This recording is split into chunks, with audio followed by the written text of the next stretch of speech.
Good evening. Welcome to South Asia Newsline. I'm Yeshi Chansom. Here are the top stories we are tracking for you on Tuesday, the 6th of October. India's top court asks UP state government about witness protection in Hathras rape case. US envoy Khalilzad meets Afghan President Ghani in Qatar, discuss peace process. And former Sri Lankan President Sirisena denies responsibility for Easter Sunday attacks. And now for all the details. India's Supreme Court on Tuesday asked the Uttar Pradesh state government to file an affidavit detailing the witness protection efforts in Hathras case, in which a 19-year-old girl was allegedly gang raped and subsequently died last week after suffering severe injuries. Meanwhile, protests have continued, decrying inaction against the 4 accused who have been arrested but not charged. India's Supreme Court on Tuesday asked the Uttar Pradesh state government to file an affidavit detailing the witness protection efforts on ground in the Hathras case, in which a 19-year-old girl was allegedly gang raped and subsequently died after suffering severe injuries last week. The apex court, hearing a PIL, public interest litigation in the case, which has triggered massive outrage and protests across the country, asked the state government to ascertain whether the victim's family has chosen a lawyer and the status of proceedings in the Allahabad High Court. The hearing in the case will resume next week. जिसमें तमाम चीज़ों को लेकर के है, एक तो जिसमें सबसे बड़ा इम्पॉर्टेंट है कि विक्टिम की जो फैमिली है उसको सिक्योरिटी दी जा रही है कि नहीं दी जा रही है।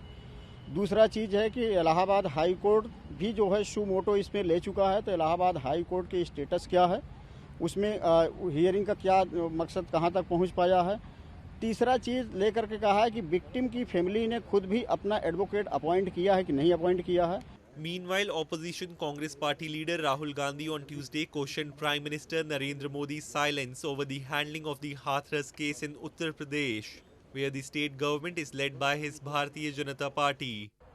बच्ची का रेप होता है, मर्डर होता है, पूरा एडमिनिस्ट्रेशन परिवार पर आक्रमण करता है और देश के प्रधानमंत्री एक शब्द नहीं कहते। इंटरेस्टिंग बात है। Public criticism mounted in recent days after the victim's family said her body was cremated by police without their consent, an allegation officials deny. Protests have continued by opposition parties decrying inaction against the 4 accused who have been arrested but not charged. As part of Unlock 5, India's Information and Broadcasting Ministry on Tuesday released the standard operating procedures for cinema halls and theatres, which are reopening from 15th of October.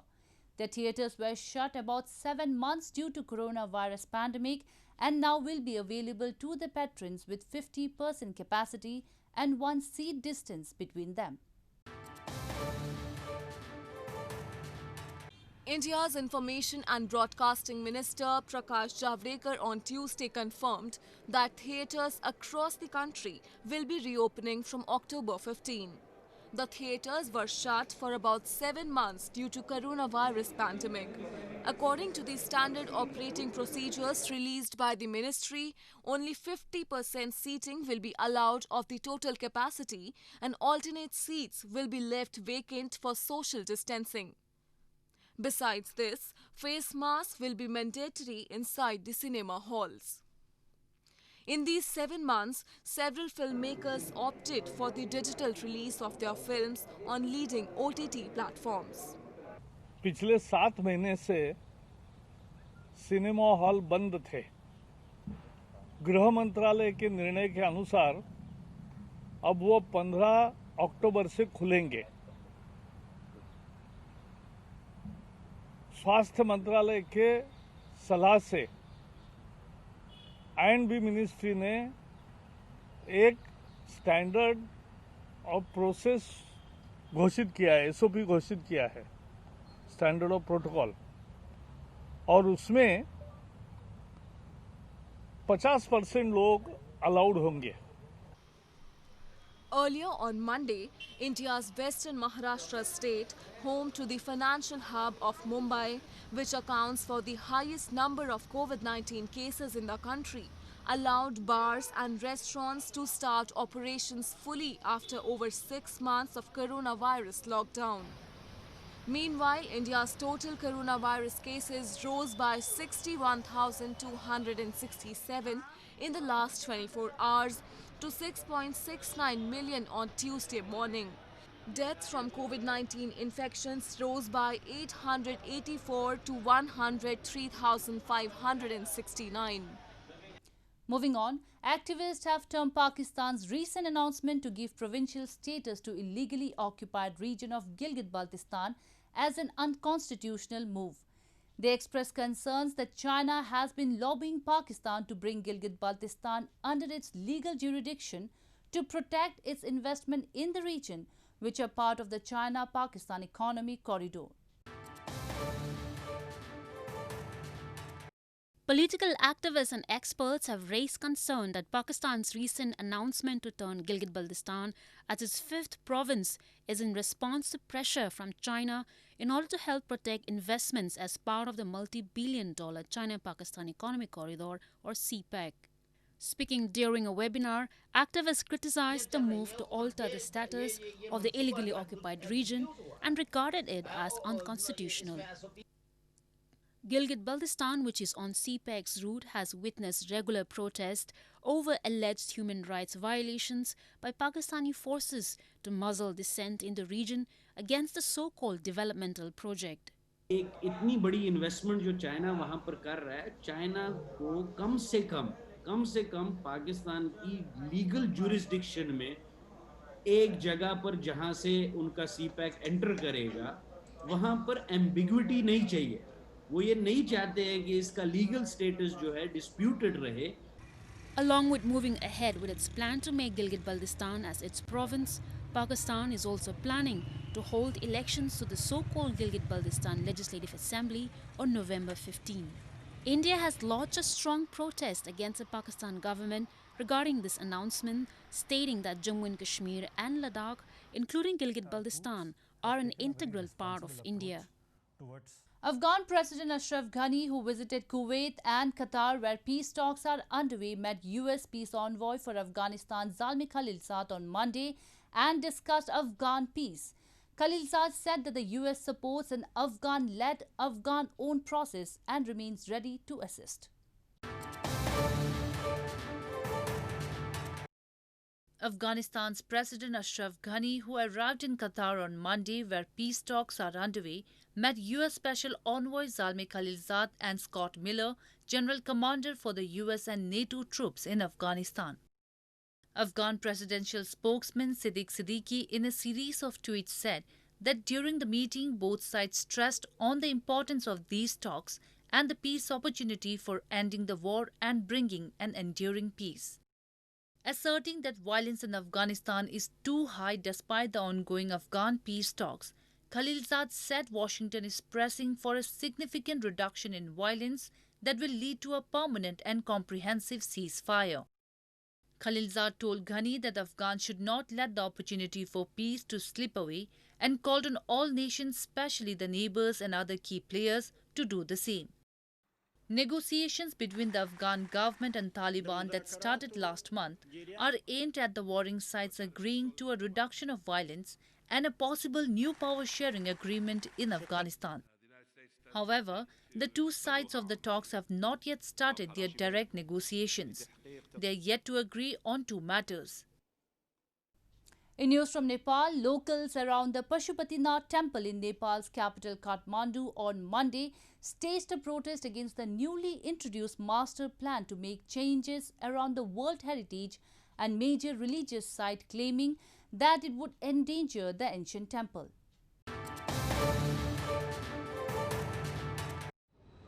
The locals around Pashupatinath temple in Kathmandu Valley on Monday staged a protest against the newly introduced master plan to make changes around the World Heritage and major religious site. Forming a protest committee, they protested in front of the Pashupati Area Development Trust, claiming that the plan would wipe out the ancient residents and threaten the heritage. The newly debated plan proposes to expand the area of the Pashupatinath temple by demolishing the current structures, excluding the main temple, to manage huge crowds of devotees by providing them with better facilities. Apart from the reconstructions of temples, some other temples damaged in 2015 earthquake are included in the plan.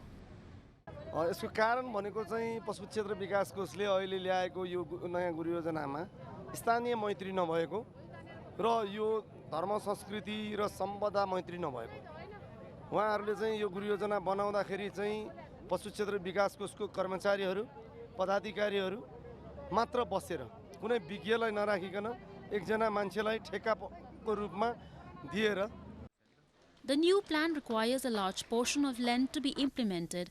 A large number of families around Pashupatinath are likely to be displaced. Locals who have claimed that their residence date back to hundreds of years have refused to shift out, saying that the plan has failed to specify the concept, thus leaving doubts. Moving on to news from Sri Lanka. Sri Lanka's former President Maithripala Sirisena on Monday appeared before the Presidential Commission of Inquiry probing the Easter Sunday attacks and denied he was privy to the prior intelligence on the deadly terror strikes. Sirisena will again appear on October 12th. Sri Lanka's former President Maithripala Sirisena on Monday appeared before the Presidential Commission of Inquiry probing the Easter Sunday attacks. Testifying before the commission, Sirisena reiterated his stance that he should not take the responsibility for the Easter Sunday suicide bomb attacks on 21st April 2019 when he was the leader of the country. Sirisena said the attack could have been prevented if he had been informed of the intelligence received at least by a phone call prior to the attack. He stressed to the commission that former Defence Secretary Hemasiri Fernando and former Inspector General of Police Pujit Jayasundara should be held responsible for the failure to prevent the attack, in which 258 people were killed. The previous government headed by Sirisena and Prime Minister Ranil Wickremesinghe was blamed for its inability to prevent the attacks, despite the prior intelligence made available on the impending attack. Sirisena will again appear before the commission on October 12th. In news from Bangladesh, export earnings of Bangladesh in the first quarter of the current 2020-21 fiscal year grew 2.58% to nearly $10 billion. According to official data released on Monday, the country's exports sector is limping back to normalcy after suffering serious blows due to COVID-19 pandemic.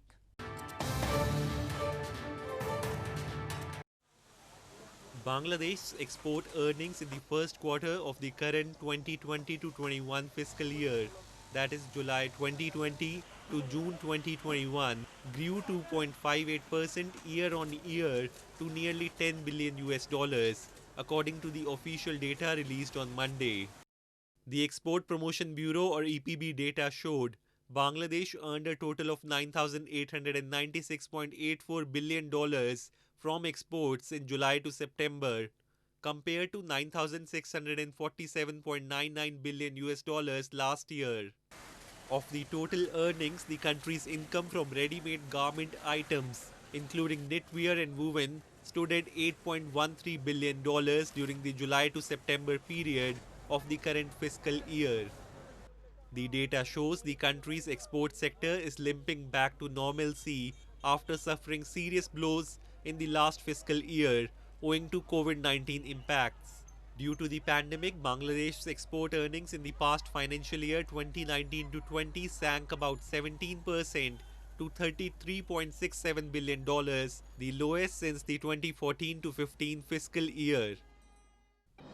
Well, that's all we have for you from South Asia this evening. Now our viewers can watch the show on SouthAsiaNewsline.com. You can also visit us on Facebook.com/AsAsiaNewsline and follow us on Twitter @AsAsiaNewsline. That's all in tonight's edition. We'll see you same time tomorrow. Good night.